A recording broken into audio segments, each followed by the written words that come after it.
Episode 4 the not ఎక్కడితో start అవుతుంది అంటే మనకి ఉమెన్స్ జైల్ని చూపించడం జరుగుతుంది. నందిని తర్వాత 8 మంది అక్కడ కొత్తగా వచ్చిన కోడపిల్లలు కదా, నువ్వే దొంగ అన్నట్టు పాత టీమ్స్ అన్నీ వీళ్ళని బయట పెట్టడానికి ఎప్పటి నుంచో చెప్పాను కదా, రౌడీగా బిహేవ్ చేసే ఉమెన్స్ కూడా ఉంటారు వాళ్ళల్లో. బాత్కి వెళ్ళినప్పుడు ఇబ్బంది పడతారు, ఫుడ్ దగ్గర ఇబ్బంది పడతారు, ఇది మా జాగా లెగిసి వెళ్ళిపోమని చాలా ఇన్సల్టింగ్గా మాట్లాడతారు ఈ 8 మందిని. ప్రతి చోట కూడా నందిని ఏం చేస్తుంది అంటే చక్రి చెప్పిన వర్డ్స్ గుర్తుపెట్టుకుని ఎలాగైనా నేను వీళ్ళ దగ్గరికి అప్రోచ్ అవ్వాలి అని చెప్పి ఒక్కొక్కరిని సేవ్ చేస్తున్నట్టు, వీళ్ళ తరపున సర్లే అక్క వదిలేయండి ప్లీజ్, పాపం కొత్తగా వచ్చారు కదా అన్నట్టు మంచిగా మాట్లాడి వాళ్ళ దగ్గరికి వెళ్దామని ట్రై చేస్తూ ఉంటుంది. తను ఒకసారి వాష్రూమ్స్ కడిగేస్తూ ఉంటుంది ఒక అమ్మాయి, వీళ్ళ గదిలోకే వచ్చారు కదా ఇద్దరు కొత్తగా వచ్చిన వాళ్ళలో. తను చెప్తుంది రాత్రి ఫిట్స్ వచ్చింది కదా, తను చాలా ఇప్పుడు సేఫ్ అని. కానీ తిని ఎలాంటి రెస్పాండ్ అవ్వదు. నీకు ఈ పని చేయడం చాలా కష్టమేమో, చిన్నప్పుడు అల్లారు ముద్దుగా పెరిగి ఉంటావు, కావాలంటే నేను హెల్ప్ చేస్తాను అంటే తనకి చాలా కోపం వస్తుంది. తన బాస్కెట్బాల్ ప్లేయర్ అన్నమాట. ఆ 8 మందిలో ఈ అమ్మాయి తను అరుస్తుంది, నేను చిన్నప్పటి నుంచి హాస్టల్లోనే పెరిగాను, గారాబంగా ఏమీ పెరగలేదు, నాకు నా పని చేసుకోవడం ఎట్లానో తెలుసు, నువ్వు నా మీద అంత జాలి చూపించాల్సిన పని లేదు, నీ పని నువ్వు చూసుకో, నా పని నన్ను చేసుకోనివ్వని చెప్పి చాలా కోపంగా చెప్తుంది కొట్టినట్టు నందినితో. బట్ నందిని ఇలా ఒక్కొక్కళ్ళ దగ్గరికి వెళ్ళడం, మాట కలుపుకోవడం, మంచిగా మాట్లాడడం, విమల హెల్ప్ తీసుకుంటూ ఉంటుంది. విమల అక్కడ ఏం చేస్తూ ఉంటుందంటే కిచెన్లో వంట వండే దగ్గర సూపర్వైజర్ అనమాట. అన్నీ ఉప్పు అవన్నీ సరిపోయినాయా లేదా అట్లాంటి పనులు అలర్ట్ చేయడం జరుగుతుంది. ఇక్కడ గొడవ పడ్డప్పుడు ఒక అమ్మాయి స్నానానికి వెళ్ళినప్పుడు వేరే అమ్మాయి వెళ్ళి ఇబ్బంది పెడుతూ ఉంటే తను చాలా రివర్స్ అయిపోతుంది. అప్పుడు నందినియే షాక్ అవుతుంది, అమ్మో ఏంటి తిను ఇంతలాగా ఉంది, నేనే వెళ్ళి ప్రొటెక్ట్ చేద్దాం అనుకున్నాను మధ్యలోకి, వీళ్ళు నన్ను కూడా కొట్టేలా ఉన్నారు అన్నంత షాక్ అవుతుంది నందిని. బట్ ఎట్ లాస్ట్ తను సేవ్ అవుతుంది. ఆ అమ్మాయి తిరగబడి మరీ చెప్తుంది, నువ్వు నన్ను టచ్ చేయడానికి వీల్లేదు, నీ పని ఏదో నువ్వు చేసుకో అని చెప్పి. ఇట్లాంటి ఈ జైలు ఇదంతా ఎన్విరాన్మెంట్ ఒకవైపు చూపిస్తూ ప్యారలల్గా మనకి ఏం చూపిస్తాడంటే స్టేషన్లో ఇప్పుడు వీళ్ళ తిప్పాలన్నమాట. ఈ కామన్ లింక్ ఏంటో కనుక్కోవాలి కదా, ఒక్కొక్కరికి కామన్ లింక్ ఏంటి, ఎవరెవరు ఏ ప్లేస్ ఏ ఏరియా నుంచి వచ్చారు అంటే వీళ్ళకి మోస్ట్ ఆఫ్ దెమ్కి ఫ్యామిలీస్ ఉండవు, ఎవ్వరికి కూడా ఫ్యామిలీ లేదు. ఇందులో 3కి మాత్రమే బాయ్ ఫ్రెండ్స్ ఉంటారు. ఆ బాయ్ ఫ్రెండ్స్ కూడా ఎట్లాంటి వాళ్ళు అంటే అమాయకులు, వీళ్ళ గురించి కంప్లీట్ డీటెయిల్స్ ఎవ్వరికీ తెలియదు. సరే వీళ్ళు అసలు ఏమన్నా కామన్గా సోషల్ ప్లాట్ఫామ్స్ అంటే సోషల్ మీడియా ఏమన్నా వాడుతున్నారా, ఫేస్బుక్ ఇట్లాంటివి అని చెప్పి ట్విట్టర్ చూస్తూ ఉంటే కొంతమంది వీడియోస్ కనిపిస్తూ ఉంటాయి. తెలుసు కదా ఆల్రెడీ ఒక అమ్మాయి ఫస్ట్ టైం దొరికిపోయిన ఆ అమ్మాయి పేరు ఏంటి, ముత్తు ఒక డాన్సర్ అని తెలుసు, తన డాన్సింగ్ వీడియోస్ అన్నీ ఉంటూ ఉంటాయి. అలాగే ఒక అమ్మాయి ఏమో సోషల్ మీడియా ఇన్ఫ్లుయెన్సర్ అనమాట, ఫ్యాక్ట్స్ చెప్తూ ఉంటుంది. ఇంకో అమ్మాయి వచ్చేసరికి ఏంటి అంటే అగ్రికల్చర్ వ్యవసాయం గురించి తెలుసు. ఇంకో అమ్మాయి ఏంటి అంటే నర్స్గా వర్క్ చేస్తూ ఉంటుంది. అట్లా డిఫరెంట్ ఫీల్డ్స్కి సంబంధించిన వాళ్ళు అనమాట. వీళ్ళకి ఎక్కడ ఒక కామన్ పాయింట్ కూడా కనిపించదు. వీళ్ళు సోషల్ మీడియాని వాడుతున్నా ఒకరికి ఒకరు లైక్ చేయడం, కామెంట్స్ పెట్టుకోవడం అసలు సంబంధమే లేదు. ఒక్కొక్కరిది కంప్లీట్ వింగ్స్. ఒకళ్ళు గుడి దగ్గరేమో కొబ్బరికాయలు అట్లాంటివి అమ్ముతూ ఉంటారు, మాస్గా ఉంటారు, ఒకళ్ళేమో లాయర్ వీళ్ళల్లో.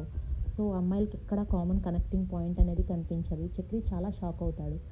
వీళ్ళ మొబైల్ డేటా అడిగాను కదా అంటే ఇది తీసుకొస్తున్నాం సార్ అని చెప్పి అంటారు. వీళ్ళ మొబైల్ డేటా కూడా చూస్తే వీళ్ళలో ఎలా ఉంటాయంటే ఈ 7గురిలో 8 మంది కదా, ఒక 4 వాళ్ళ నేటివ్ ప్లేస్ లొకేషన్ చూపిస్తూ ఉంటాయి, ఒక 3 చెల్లప్ప సార్ కాటేజ్ లొకేషన్స్ చూపిస్తూ ఉంటాయి. చాలా కన్ఫ్యూజింగ్గా ఉంటాయి. వీళ్ళెవ్వరికి కూడా వాట్సాప్ చాట్ కానీ కాల్ హిస్టరీ, చెల్లప్ప హిస్టరీని తీసినా వీళ్ళ కాల్ హిస్టరీస్ తీసినా ఎక్కడ కామన్ కాంటాక్ట్ అనేది కనిపించదు. చక్రికి కేసు చాలా పజిల్గా అనిపిస్తుంది. మళ్ళీ ముత్తు సార్తో డిస్కస్ చేస్తాడు, ఇన్ కేస్ తనే చంపేసి కబోర్డ్లోకి వెళ్ళి దాక్కుంటే మరి బయట నుంచి లాక్ చేసింది ఎవ్వరు అనే దాంతో ఇది కన్ఫామ్గా మర్డర్, సూసైడ్ కాదు అని చెప్పి చక్రి గట్టిగా వాదిస్తూ ఉంటాడు. ఓ పక్కన మళ్ళీ మనకి జైలు ఎన్విరాన్మెంట్ని చూపిస్తూ ఉంటారు. ఇంకా నందిని పని ఏంటి అంటే వీళ్ళని చాలా నీట్గా క్లియర్గా అబ్జర్వ్ చేస్తూ ఉంటుంది, ఎవరెక్కడికి వెళ్తున్నారు, నైట్ టైం లభిస్తున్నారా లేదా అని చెప్పి. సరే కేసు ఇన్వెస్టిగేషన్ తేలట్లేదు కదా అని చక్రి ఏం చేస్తాడు అంటే చెల్లప్ప సార్ అసిస్టెంట్ల దగ్గర నుంచి మొదలు పెడితే లేటెస్ట్గా ఏమైనా డీల్ చేసిన కేసెస్ వల్ల ఎనిమీస్ ఉన్నారేమో అని చెప్పి ఆలోచించి వాళ్ళని పిలిపిస్తాడు. వాళ్ళ మాటల్లో తెలిసింది ఏంటంటే చెల్లప్ప సార్ ఎప్పుడూ కూడా ఎనిమీస్ ఎక్కువగానే ఉంటారు, ఎందుకంటే ఆయన ధర్మం వైపే నిలబడి అందరికీ మంచి చేయాలి అని చెప్పి కేసెస్ టేకప్ చేస్తూ ఉంటారు కదా సార్. ఆయన లేటెస్ట్గా ఒక ల్యాప్టాప్ వాళ్ళ వైఫ్ ఇస్తే గిఫ్ట్గా మ్యారేజ్ డేకి. సో డేటా అంతా ఆయన పర్సనల్గా స్టోర్ చేసుకుంటున్నారు. ఆయన 10 years నుంచి ఒక కేసు మీద వర్క్ చేస్తున్నారు. దాని డీటెయిల్స్ ఏంటనేది మనకి తెలియదు. దాని ఫుల్ డీటెయిల్స్ కూడా ఆయన కాటేజ్లో ఉన్నప్పుడు మాత్రమే వర్క్ చేసుకుంటూ ఉండేవాళ్ళు, మాకు ఎట్లాంటి ఇన్ఫర్మేషన్ లేదు అని చెప్తారు. మూర్తికి డౌట్ వస్తుంది, నువ్వు చెల్లప్ప కేసులో నన్ను అవాయిడ్ చేస్తున్నావు కదా, నువ్వు ఈ స్టెప్స్ ఏంటో నాకు ఎట్లాంటి ఇన్ఫర్మేషన్ చెప్పట్లేదు, బట్ నా ఎఫర్ట్స్ నేను పెడతాను, నువ్వు నన్ను ఎందుకు నమ్మట్లేదో తెలియట్లేదు అని చెప్పి మూర్తికి గతంలో చెల్లప్ప సార్తో అయిన ఇష్యూ గురించి చెప్తాడు. ప్రియంవద మేడం కేసులోనే నా మీద ఇట్లా జరిగింది, చెల్లప్ప సార్ ఏమీ తక్కువ కాదు, నన్ను చాలా బ్లాక్మెయిల్ చేశాడు అనే వర్షన్లో చెప్తే మూర్తి చెప్పే వర్షన్ని తను ఎందుకో నమ్మడు. ఎందుకంటే అప్పటికే పోయిన ఎపిసోడ్స్లో చెల్లప్ప సార్ వైఫ్ చాలా క్లియర్గా చెప్తుంది, మూర్తి మంచోడు కాదు, అసలు ఈ కేసు నుంచి తన్ని తప్పించేయి, చెల్లప్ప కేసుకి ఎట్లాంటి న్యాయం జరగాలి అనుకున్నా మూర్తిని ఇందులో ఇన్వాల్వ్ చేయొద్దు అని చెప్పి చెప్తుంది. సరే చక్రి ఏమని ఫిక్స్ అవుతాడంటే, లాస్ట్ కాల్ చెల్లప్పకి ప్రియంవద మేడం నుంచి వచ్చింది కాబట్టి మనం ఇన్వెస్టిగేషన్ అక్కడి నుంచే స్టార్ట్ చేద్దాము అని చెప్పి మూర్తిని తీసుకుని ప్రియంవద మేడం రన్ చేస్తున్నటువంటి స్కూల్కి వెళ్తాడు. బట్ ఆవిడ మాట్లాడడానికి ఇష్టపడదు, చాలా తక్కువ టైం ఇస్తుంది, మీరు అర్జెంటుగా ఇక్కడి నుంచి వెళ్ళిపోండి, నాకు తెలిసిన ఇన్ఫర్మేషన్ నేను చెప్పాను, ఇంతకుముందు నా మీద కేసు రన్ చేశారు ఆయన, ఫార్మర్స్ దగ్గర నుంచి ల్యాండ్ తీసేసుకున్నాను అని, బట్ వాళ్ళే ఇష్టపడి నాకు ఇస్తున్నట్టుగా సంతకాలు చేశారు కాబట్టి రిజిస్ట్రేషన్ అయిపోయింది, నేను వేరే లాయర్ని చూసుకుని అగెనెస్ట్గా కేసు పైన హైకోర్టులో అప్పీల్ చేసుకున్నాను, ఆ విషయం చెప్దామనే చేశాను అని చెప్పి ప్రియంవద ఇంకెక్కడి నుంచి వెళ్ళిపోండి, నేను ఇంతకు మించి ఎట్లాంటి ఇన్ఫర్మేషన్ ఇవ్వలేదని చెప్తుంది. అప్పుడు చక్రి ఫోన్లో ఆ 8 మంది అమ్మాయిల ఫోటోలు చూపిస్తుంటే ఎట్లాంటి రియాక్షన్స్ ఏమన్నా మారుతాయా అని చెప్పి చాలా క్లియర్గా ప్రియంవద ఫేస్ని అబ్జర్వ్ చేస్తాడు. కానీ ప్రియంవద ఎలాగూ చెల్లించకుండా నాకు ఈ అమ్మాయిలకి ఎట్లాంటి సంబంధము లేదు, దయచేసి నువ్వు ఇక్కడి నుంచి అర్జెంటుగా లెగిసి వెళ్ళిపో అని చెప్పి చెప్తుంది. ఈ ప్రియంవద మేడం స్కూల్లోనే ఇంటర్నేషనల్ స్కూల్ స్టాండర్డ్స్ ఉండడం వల్ల మూర్తి వాళ్ళ అబ్బాయికి చాలా ఫ్రీగా సీట్ ఇస్తాడు. అక్కడ మూర్తి వాళ్ళ అబ్బాయి కనిపించాడని చాలా ఎగ్జైట్మెంట్తో చేయి ఊపుతాడు మూర్తి. కానీ ఆ అబ్బాయి అసలు ఏమీ పట్టించుకోకుండా వీడు నా నాన్న కాదు అన్నట్టు బిహేవ్ చేస్తాడు. అది మూర్తిని కొద్దిగా నొప్పిస్తుంది. లంచ్కి బ్రేక్లో వీళ్ళిద్దరూ లంచ్ చేస్తున్న టైంలో అనవసరంగా మా అబ్బాయిని ఇంటర్నేషనల్ స్కూల్ అని చెప్పి ఇక్కడ జాయిన్ చేసా, విలువే లేకుండా పోతుంది, గవర్నమెంట్ స్కూల్లో వేసినా బాగుండు, అప్పుడు వాడు చాలా గర్వంగా మా నాన్న మంచి గవర్నమెంట్ జాబ్ చేస్తున్నాడనన్నా చెప్పుకునేవాడు, ఇలాంటి ఓ పరిస్థితి వచ్చింది, నేను ఎవరి కోసం కష్టపడుతున్నానో అప్పుడప్పుడు అర్థం కాకుండా ఉంది ఏంటో అని చెప్పి మూర్తి ఫీల్ అవుతూ ఉంటాడు. ఇంతలో చెల్లప్ప వైఫ్ మాలతి దగ్గర నుంచి కాల్ వస్తుంది. ఎవరికి అంటే చక్రికి నువ్వు అర్జెంటుగా రా అని. మూర్తి నేను రానా అని అడిగితే అవసరం లేదు సార్, మీరు లంచ్ ఫినిష్ చేయండి, నాకు అర్జెంట్ వర్క్ ఉందని అక్కడి నుంచి వెళ్ళిపోతాడు. తర్వాత మనకి జైలు, ఉమెన్స్ జైలు చూపిస్తారు. ఇక్కడ ఏంటంటే నందిని అదే పనిగా వీళ్ళందరినీ సపరేట్గా అబ్జర్వ్ చేస్తూ ఒక్కొక్కరితో మాట్లాడుతూ ఉంటుంది. ఫిట్స్ వచ్చిన అమ్మాయి చెప్తుంది, చాలా థ్యాంక్స్ అక్క, నాకు బాగా హెల్ప్ చేసావంటే తను అడిగి తెలుసుకుంటుంది, నీకు ఇది ఎప్పటి నుంచి ఉందంటే నాకు చిన్నప్పటి నుంచి ఉంది, నేను చిన్నప్పుడు హాస్టల్లో ఉండేదాన్ని, ఒకసారి మూవీ చూస్తున్న టైంలో ఇట్లా లైట్ ఆఫ్ అయ్యి ఆన్ అయ్యి వస్తున్నప్పుడు నాకు ఇది వచ్చింది, దీనికి ఎట్లాంటి మెడిసిన్ లేదు, ప్రాక్టికల్గా చెప్పాలి అంటే ట్యూబ్లైట్ మార్చుకుంటే సరిపోతుంది మెడిసిన్ వాడే కన్నా, ఈ విషయం తెలియక మా వార్డెన్ చిన్నప్పటి నుంచి నన్ను మూవీస్ చూడనిచ్చేది కాదు అని చెప్పి ఇంకా అప్పటి నుంచి ఒక్కొక్కరిని మీట్ అవ్వడం.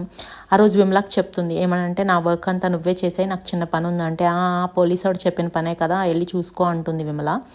తర్వాత ఒక్కొక్కరిని మీట్ అవ్వడం, అందరి దగ్గరికి ఏం కావాలో తెలుసుకుంటూ పర్సనల్గా కలుస్తుంది ఆ 8 మంది అమ్మాయిల్ని నందిని. కానీ కొంతమంది మాట్లాడతారు, కొంతమంది మాట్లాడరు. తర్వాత ఏం జరుగుతుంది అంటే సరోజ దగ్గరికి వెళ్తుంది నందిని, వెళ్ళి నాకు చిన్న ఫేవర్ కావాలక్క, మా బ్లాక్లో మా రూమ్లో ఉన్నటువంటి లైట్ ట్యూబ్లైట్ మార్పించాలి అంటే అదంతే పని, సరే ఈరోజు సాయంత్రం కానీ రేపు కానీ చూద్దాం, నేను చేపిస్తానని చెప్పి సరోజ మాటిస్తుంది. అక్కడి నుంచి ఇంకా నందిని వచ్చేస్తుంది. నెక్స్ట్ మనకి ఏ సీన్ చూపిస్తారు అంటే చెల్లప్ప భస్మం ఉంటుంది కదా, దాన్ని గంగలో కలిపేటటువంటి సీన్ చూపిస్తారు ఆ సముద్రం ఒడ్డున. అప్పుడు అడుగుతాడు వాళ్ళ అబ్బాయి, ఏంటి దాము రాలేదా అని చెప్పి. నేను పిలిచాను రా, వాడు రాలేదంటే, ఎందుకమ్మా వాడిని నువ్వు కేవలం డ్రైవర్గానే చూస్తావు, వాడు ఎప్పటి నుంచో మనతో ఉన్నాడంటే, నిజమే దాము మన ఇంట్లో మనిషే. ఫస్ట్లో కూడా చెల్లప్ప చనిపోయిన విషయం ఎవరితో చెప్పొద్దు అంటే మాలిని దాముకు చెప్పేస్తుంది, ఎందుకంటే వాడు మా ఇంట్లో మనిషి అని చెప్పి, దీంతో ప్రాబ్లం ఏమి ఉండదు, వాడు ఎవరికి చెప్పడు అని. ఇప్పుడు వాళ్ళ అబ్బాయి చాలా సీరియస్ అవుతాడు, నువ్వు ఎందుకు చెల్లప్పని అంత్యక్రియలకి ఈ భస్మాన్ని కలపడానికి దాముకి ఇన్ఫామ్ చేయలేదు అని చెప్పి మాలిని కొంచెం తడబడుతూ ఉంటుంది. ఇంతలో చక్రి ఈ కాన్వర్జేషన్ విని మైక్లో చెప్తారు, ఎవరైనా జాతర జరిగేటటువంటి ఏరియాలో ఉన్నటువంటి పోలీసులు ఉంటే రెస్పాండ్ అవ్వండి, అక్కడ దాము ఉన్నాడేమో చూడండి, చెల్లప్ప డ్రైవర్ అని చెప్పి అంటాడు.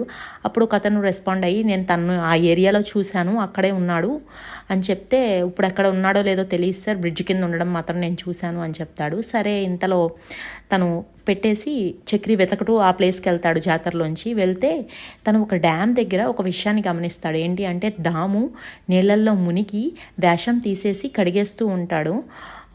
యాక్చువల్లీ ఆ జాతరలో ఏం చేస్తారంటే 8 రోజులు ప్రతి ఒక్కళ్ళు ఏదో ఒక వేషం వేస్తారు. కొంతమంది అడుక్కుని తింటారు, కొంతమంది వేషాలు వేసుకుని వచ్చిన డబ్బులు తింటారు. లాస్ట్ రోజు అందరూ నీళ్ళల్లో కలిపేస్తారు. ఇదేంటి అంటే అహం పోతుంది, వాళ్ళలో ఉన్న క్రోధం, శత్రుత్వం అన్నీ వదిలేస్తాము, పాపాలు కడిగేసుకుంటున్నామని అన్నమాట. ఇదే విషయం ఇంతకుముందు ఎపిసోడ్లో దాముయే క్లియర్గా చెప్తాడు. అప్పుడు కానిస్టేబుల్ నేను ఈ ఊరివాడినైనా నాకు తెలియలేదే, నీకు అన్నీ తెలుసు అని చెప్పి అంటాడు.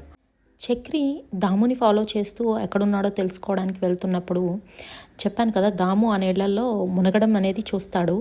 ఇక్కడ దాముని చూడగానే చక్రికి ఎందుకు అనుమానం వస్తుంది అంటే, చక్రి అంత్యక్రియలు జరిగేటప్పుడు సుందరం తలకొరివి పెట్టలేకపోతాడు.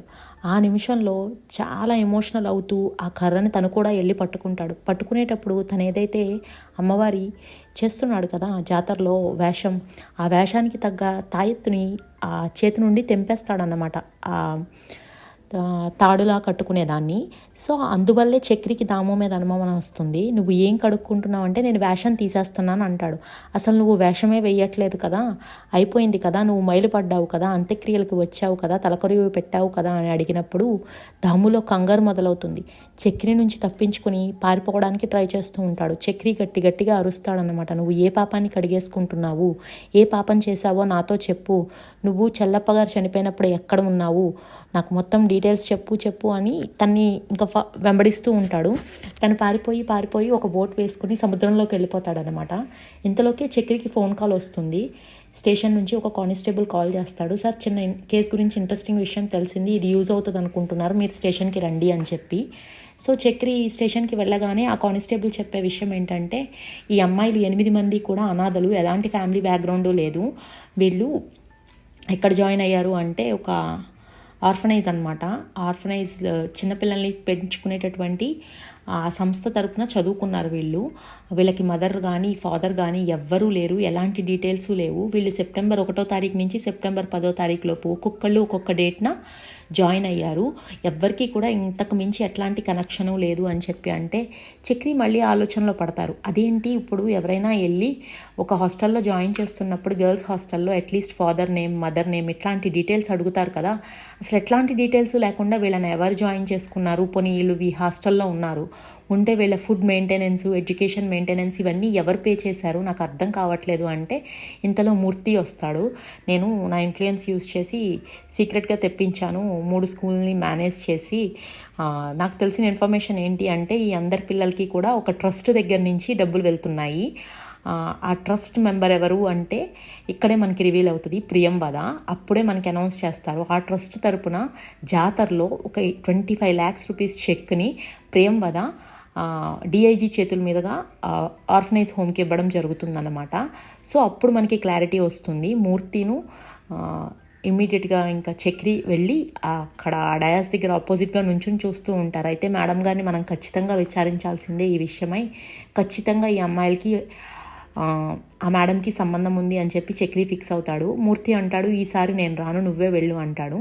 సరే, ప్రియంవదకి ఈ విషయమై మాట్లాడడానికి వెళ్తూ ఉంటే నాకు అర్థమైపోయింది అని చెప్పంటే ప్రియంవద ఫేస్లో ఎక్స్ప్రెషన్స్ మారిపోతాయి అన్నమాట.